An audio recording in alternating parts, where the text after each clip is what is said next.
তা পেয়েছি, তুই নাকি পড়াশোনায় খুব ভালো শুনেছি।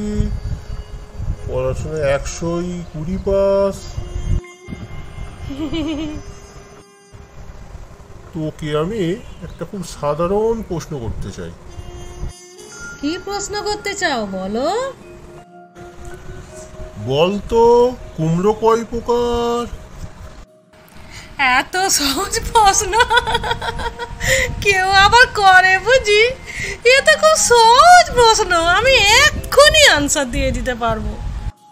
কুমড়ো কুমড়ো তো 3 প্রকার।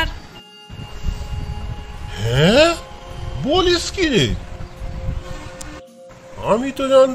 আমি তো জানতাম 2 প্রকার। তা 3 প্রকার যদি হয় কি কি বল?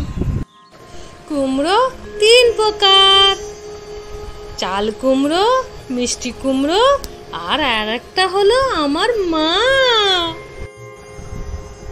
হ্যাঁ, তোর মা আবার কুমড়ো কবে থেকে হলো? কেন বাবা, আমার মা তো অনেক খেয়ে খেয়ে কুমড়ো হয়ে গেছে। তুমি তো আমার মাকে কুমড়ো বলে ডাকো। একদম ঠিক বলেছিস।